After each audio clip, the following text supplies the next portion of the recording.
Martin. Nikos Aliagas, les députés britanniques ont donc massivement rejeté hier soir l'accord de Brexit négocié par Theresa May avec Bruxelles. Que va-t-il se passer désormais ? Vous recevez ce matin John Henley, grand reporter basé en France du journal anglais The Guardian. Bonjour John Henley. Bonjour. La défaite historique de Theresa May en une de votre journal The Guardian ce matin, avec une motion de censure qui a été déposée contre la Première ministre. Elle peut encore sauver sa peau, Theresa May ? Oui, elle le peut bizarrement. Ça peut sembler bizarre, mais en fait, le pire cauchemar de son parti, le Parti conservateur, ce serait un gouvernement mené par le leader des socialistes du Parti Labour, Jeremy Corbyn. Donc, son parti va voter pour Theresa May aujourd'hui. Ah, pourquoi ? Parce que justement, ils ont beau détester le deal qu'elle a signé avec l'Union européenne, mais ils ne veulent pas perdre des élections, ils veulent bien rester au pouvoir. Qu'est-ce que ça veut dire un no deal, un Brexit sans accord ? Concrètement, est-ce que cela pourrait mettre le chaos dans le pays ou c'est plutôt un fantasme des pro-européens ? De dire ça?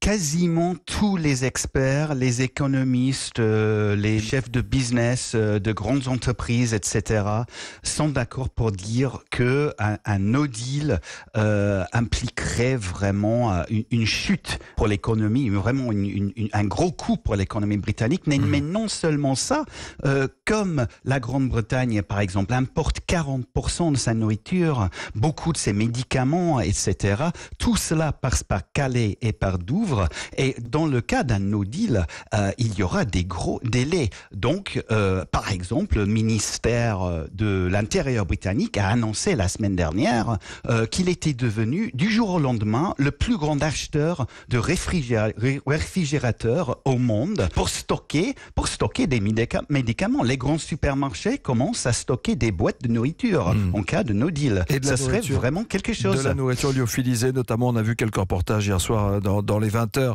Mais les experts, c'est un peu comme les sondages, ils peuvent se planter. Que dit la population en Angleterre ? Que disent les citoyens britanniques ?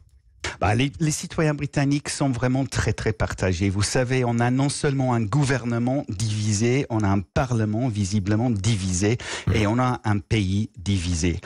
Ceux qui ont voté pour partir sont de plus en plus déterminés à sortir. Ceux qui ont voté contre pour rester dans l'Union européenne sont devenus de plus en plus passionnés.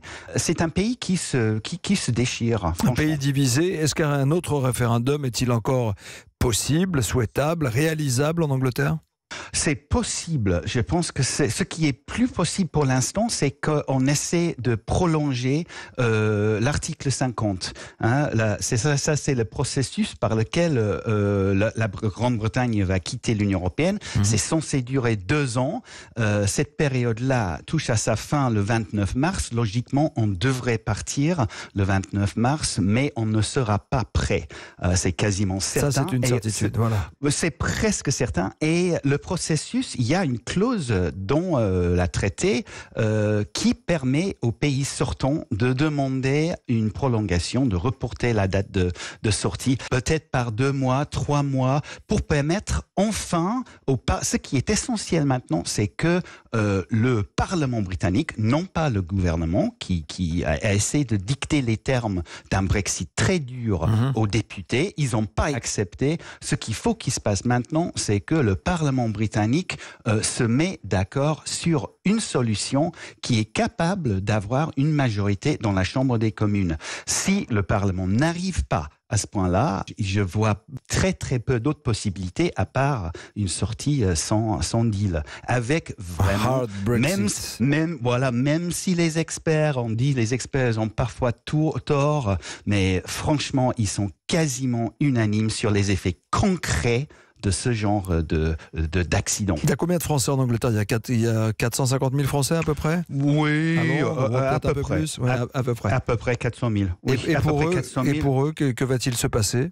Pour l'instant, leurs droits sont assurés, c'est-à-dire qu'ils doivent demander le droit de rester. Normalement, ça serait une carte de séjour, donné, voilà, une carte de séjour, mais ça va être être dur dans l'avenir. C'est ça le truc, parce que vraiment la grande motivation de Theresa May dans ce Brexit deal qu'elle a signé avec les 27, c'était de pouvoir limiter le nombre de citoyens européens qui s'installent, qui viennent s'installer. Mettre des quotas.